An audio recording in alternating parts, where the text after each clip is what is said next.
All right, so now this is on air. Um, Welcome to another installment of Unleash Independence, another broadcast. We have Joshua Byers and Brock Hansen, or Brock J. Thanks for coming on, guys, and talking. Um, the topic today that we discussed and wanted to talk about is basically just the black market and all the. Well, I don't know, Brock. What do you have to say on that? Well, I guess what I'm kind of curious because Josh, I think, is the best expert on looking at markets and things like that we have. So, I guess Josh, what's your take on making something illegal in light of like them saying, well, we might need to ban assault weapons in Washington and or certain rounds of clips. What do you foresee maybe happening with with that? I mean, really, if those become illegal, what do you see for happening? I guess on the black market. What happens when you make anything illegal, whether it's drugs or alcohol, is there's always some entrepreneur out there somewhere that'll continue to provide the good or the service, in this case, assault weapons. And of course, a lot of suppliers will be taken off the market because they won't want to operate under those conditions. And so the price will ultimately go up for the good or the service. It'll still be available, it won't be as readily available. It'll be a higher price, and usually there's lower quality too. There's kind of a unique phenomenon going on right now with 3D printing technology that is going to kind of enable people to be their own manufacturer. So that might change the game completely. It's almost kind of like Star Trek replicator technology, at least a primitive form of it. And so that might make it really hard to make guns illegal. What do you mean by that? 3D technology? I'm not aware with that. Oh, Yeah. okay. So there's a new type of printing technology. Not everybody knows it. Yeah, I guess I assume that everyone would know, but not everyone would. So a 3D printer actually prints out 3D objects, just like like 2D printer prints on paper. Well, 3D printer actually has materials and builds and constructs objects inside the printer in 3 dimensions. And so there have been multiple weapons constructed through 3D printers. Right now, like the one that I saw, it was the material used wasn't sturdy enough for the gun to fire more than a few rounds, but it did fire a few rounds before it fell apart. So it's only a matter of time before somebody constructs a 3D printer that can do it out of more sturdy material and it becomes viable. Wow, that's fascinating. That's crazy. And it looked. I mean, the material didn't look the same as like an AR-15, but it looked like an AR-15, except for it just wasn't the same color. Huh. Oh wow, Interesting. that's amazing. Yeah. Yeah. Crazy what happens when there's demand for something. Yeah, so I don't really know how they'll stop that, to be honest, because that would require massive government invasion into people's private lives. Because, I mean, basically all you need for this stuff is a bucket of material, the 3D printer, and basically, like, I'm going to call it a CAD file because I don't know what they're called, but let's say it's a CAD file. To tell the printer what to print, just like a Microsoft Word document would tell a 2D printer what to print, and that's all you need. And I don't know how you'd stop something like that. I mean, that's other than fear of like life imprisonment. I don't know how you'd stop something like that. That's a good point. Wow. Yeah, no, that's really interesting. I'll have to read up on that, Josh, for bringing that up. Yeah, sure. So, in line of what you were talking with before, how do you think? I mean, if we look at the war on drugs, for an example, you did mention that the quality suffers. I guess the war on drugs, the quality of the products, in many cases, have actually become more powerful compared to like the 70s swag or whatever we're talking about marijuana. But even true with like medical grade marijuana that we are seeing in some states is even more potent and powerful than that. So to have a good product, you're saying it needs to be off the shelves of the black market and readily available to have a better product? Oh yeah. So like when a product is not under threat of government confiscation or threat of government production, the quality is much better because it's quote unquote a legitimate operation. So there's no cloak and dagger stuff. There's no hiding the production facilities. I mean, all the crap that goes on with black market manufacture. I think there's a show my sister was showing me about bootleggers and how they do it back in the woods and they keep moving locations. I mean, how can you have a stable production facility, maintain quality control in a situation like that? It's impossible. So a fixed location for production, regular staff above board operation just produces better quality. I remember listening to a lecture from Murray Rothbard a couple of years back where he talked about during Prohibition alcohol. People died from the kind of the low quality standards that were used for the bootleg alcohol that was made because they just didn't have any type of quality control in place. And the other problem that happened was they would inevitably have higher concentrations of alcoholic products because the higher concentrations gave you the same kind of effects that you get from drinking alcohol, but with lower quality or with lower quantities. And so with smaller quantities, it was easier to transport and conceal. So it actually, when the government made it illegal, they actually made it worse. It enabled people to get more drunk on less amount. It was it just made the situation far worse. But as all government interventions into the marketplace, there's always unintended consequences, and so lower quality, higher prices is just an example. So I had a question for you. I guess a question for Cameron and Josh is, I guess I'm just going to play devil's advocate here for a second because I've heard this argument before of if we don't have. So let's say someone they don't want drugs legal. They just say it's bad. I could never promote something like that. If that's the case, and they're like, well, my concern's not the safety of the drugs. They shouldn't be doing them anyways. What would your guys' response be to something like that? That drugs have been illegal for 40 years and we haven't stopped it yet. I mean, why would we have any chance of stopping it now? I mean, if people want what they want and there's nothing you can do about it.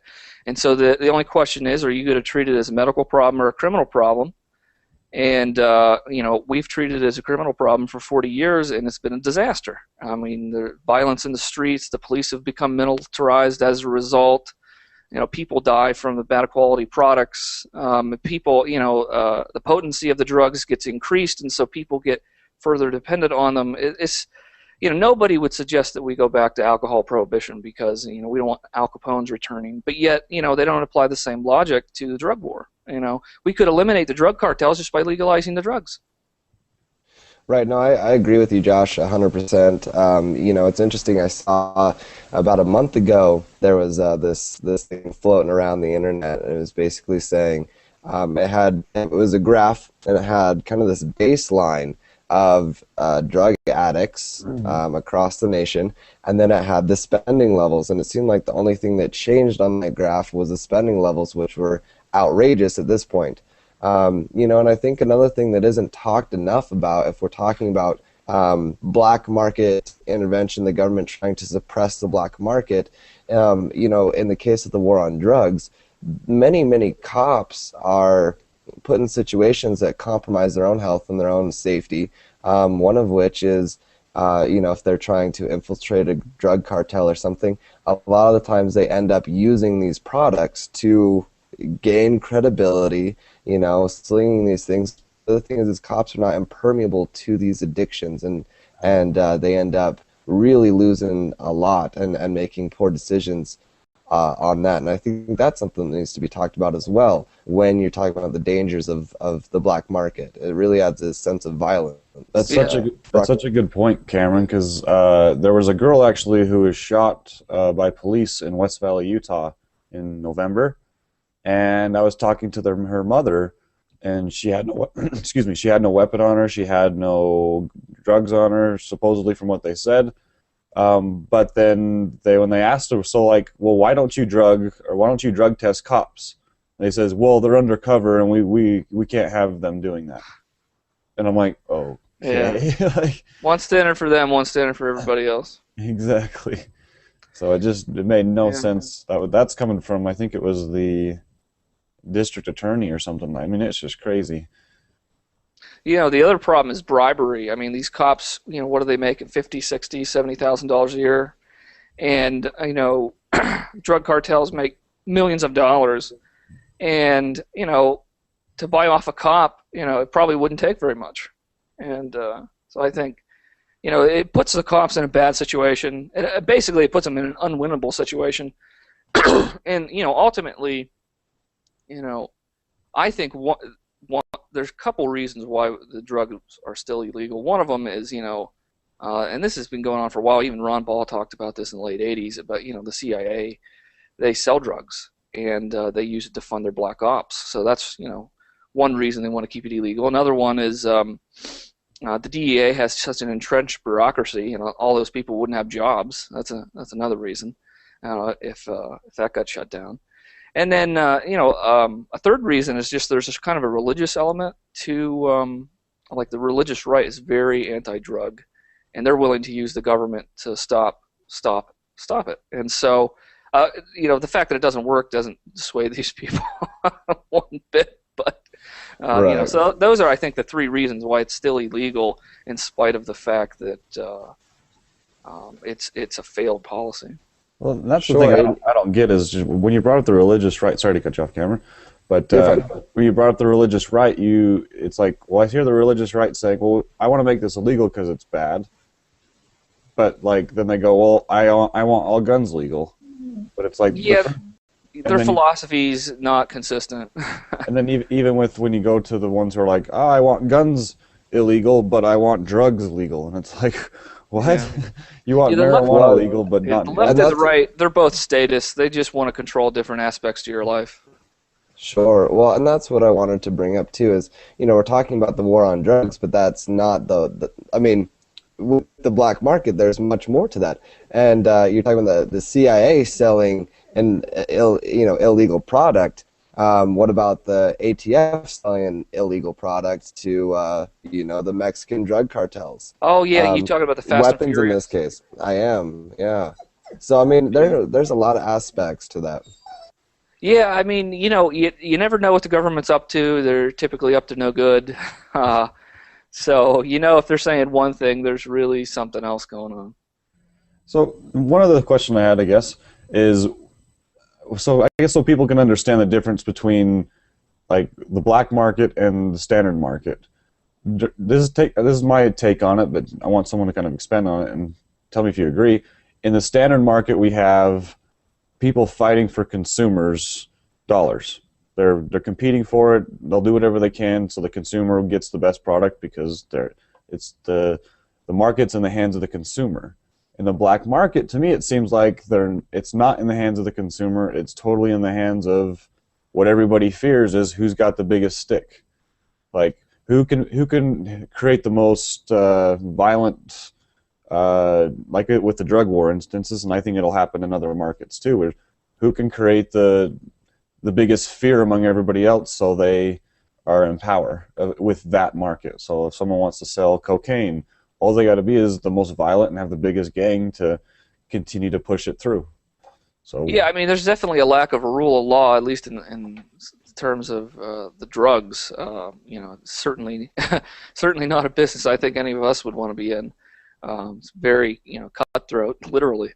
And but having said that, I mean, there's nothing necessarily inherently wrong with the black market because it's still just entrepreneurs providing goods and services.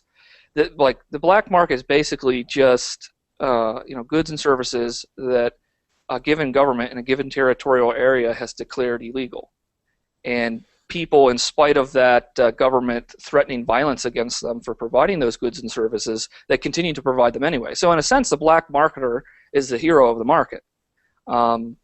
It depends on, of course, what your commodity or good you're talking about. In the case of drugs, like I don't believe in drugs or doing drugs, so I'm not really a big fan of the drug dealer. But at the same time, I don't think it should be legal.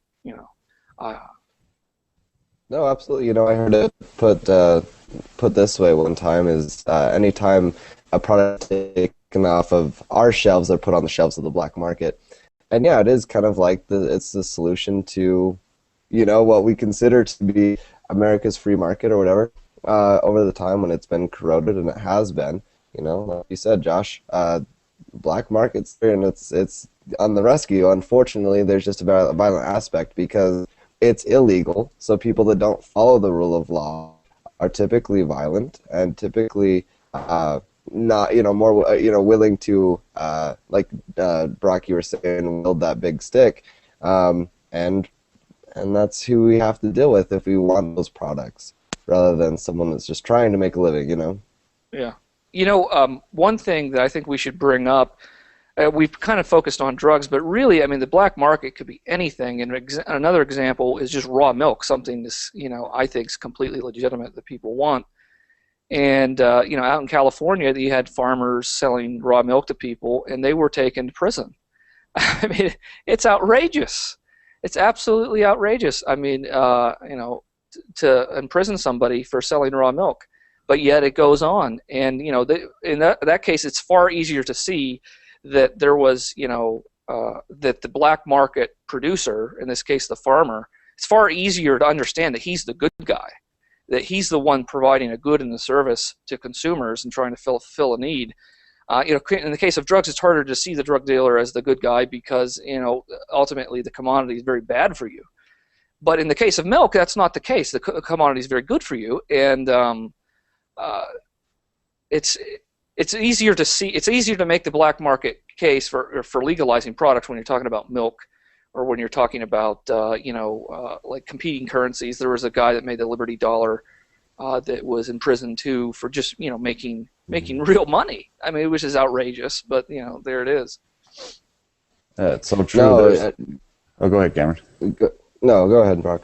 Okay. All I was just to say was there's even, I mean, some crazy things like if you follow the NBA, but the basketball league, there's actually some surgeries they're doing that's like if you have a knee problem, if you've torn a knee, like meniscus or anything like that, if that's how you pronounce that, within your knee, it's illegal to have this new special surgery in the United States, but in Europe it's legal.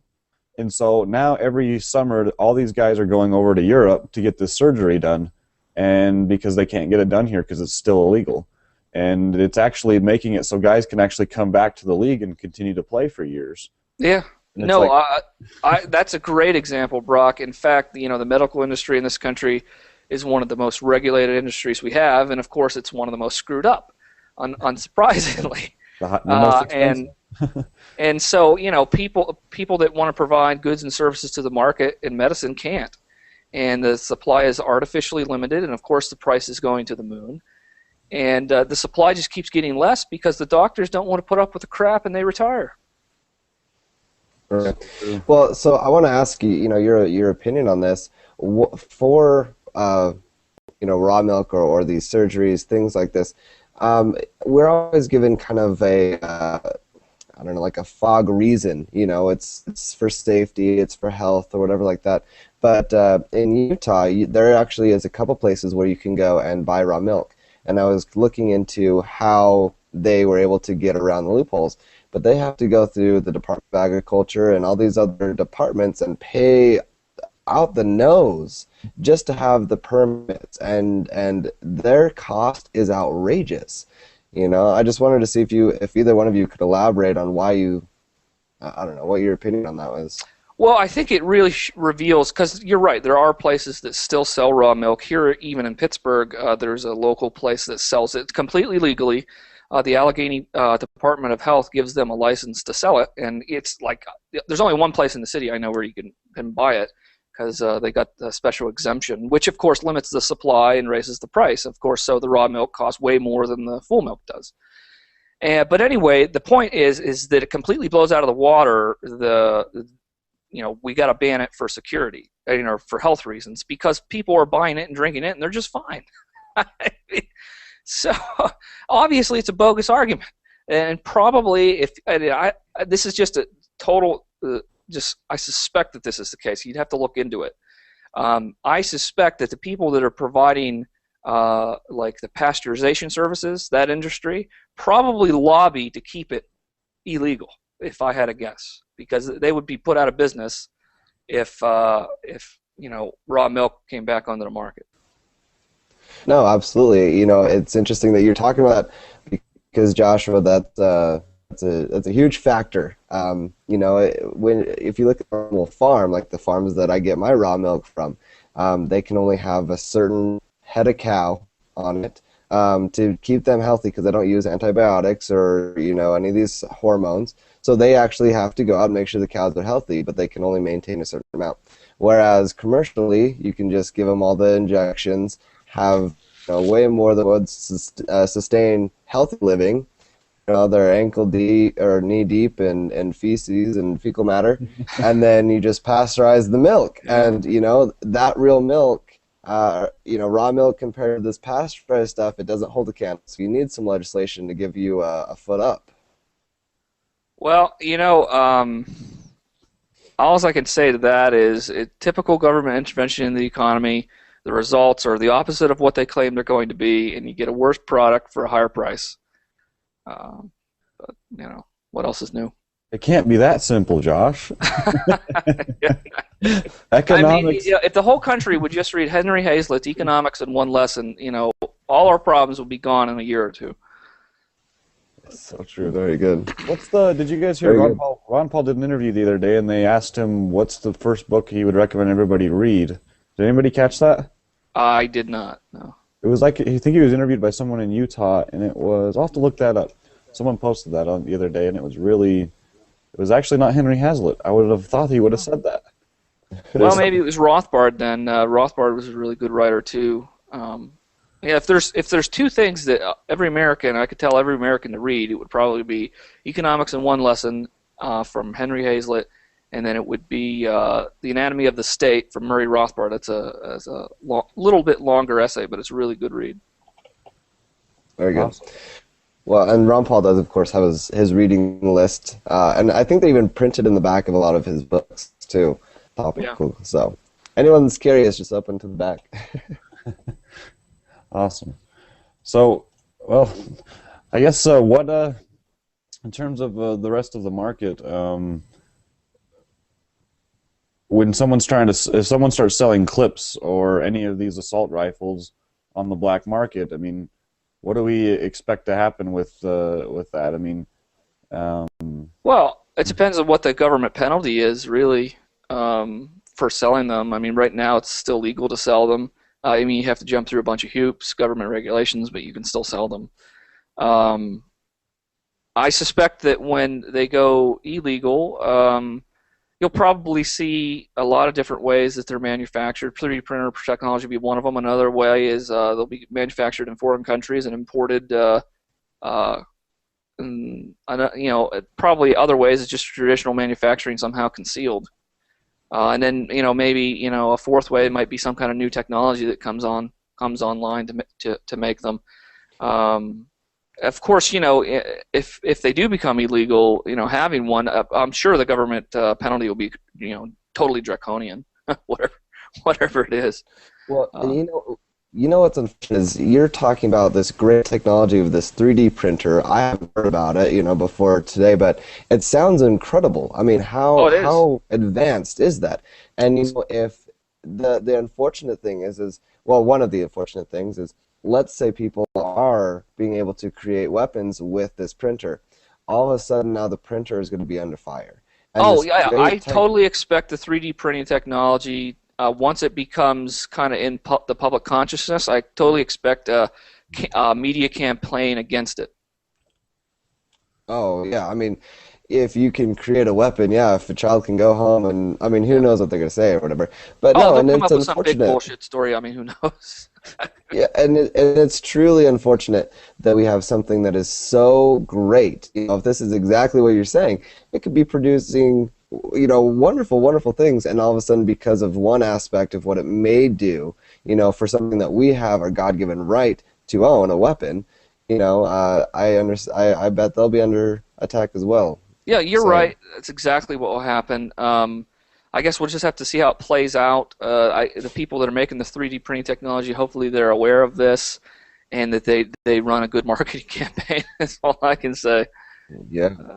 Now, I have a question for the two of you.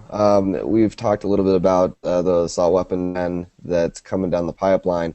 Um, what is your opinion? One, if it's through executive order, and two, if it's an actual legal avenue of legislation. What's your personal response going to be? Well, I mean, I think the peaceful response would be to lobby the state legislatures. Well, actually, first off, the House can be lobbied in the Senate to overturn any executive orders that Obama pushes. And if you look back last year, and I think a couple years before, Audit the Fed was passed through basically grassroots efforts through the Campaign for Liberty. And so I think that the gun rights issue is even hotter than the Audit the Fed was. And so I think, with a concentrated effort of citizen ground root activists putting pressure on Congress, that it's at least a possibility that Congress could overturn his executive orders. Now, if that fails, then there's always, you can go to the states for help to protect you. There's already several states that have passed legislation or have legislation in the hopper to pass to criminalize any federal agents that try to enforce the federal gun laws in their states. And I think that's kind of a positive development as well. That's a good point. So do you think it's better to go local then rather than national, or do you think just both? Well, I think it probably needs to be fought on two fronts, really. Lobby the Congress in Washington. Call your congressman, email. That stuff, believe it or not, still works if enough people do it. They do listen. They do actually respond to voters if the pressure is sufficiently larger than the special interest pressure that's on them. It just has to be large enough, and with Audit the Fed, it was, and it passed both houses. That's a good point. Yeah, very good. All right. Well, if there's does anyone have any other questions? I don't think so. Well, I guess one little question, last question I have is, can we really call like a tangible item good or bad, or is it really just neutral? And what you do with that tangible item, whether it's drugs, guns, raw milk, it's kind of like, I mean, I could drown someone in raw milk. I mean, like you can always find a bad purpose for anything. Yeah, I would say. So it's like, I would say inanimate objects in general are kind of morality neutral. It's what man does with them that we kind of should apply moral standards to. Awesome. What do you think, Cameron? There's a lot of items out there, so I'm not 100% sure. No, I agree. It's always the person behind the product. I mean, these are just inanimate objects, and if no one touched them, they wouldn't do anything. So, that's my opinion. No, I don't know. All right, cool. Well, that's what I agree. So, glad you guys are on board. All right. All right. Thanks for having us. Yeah, no, thank you so much for coming on, Josh and Brock, and yeah, anyways, study, practice, teach.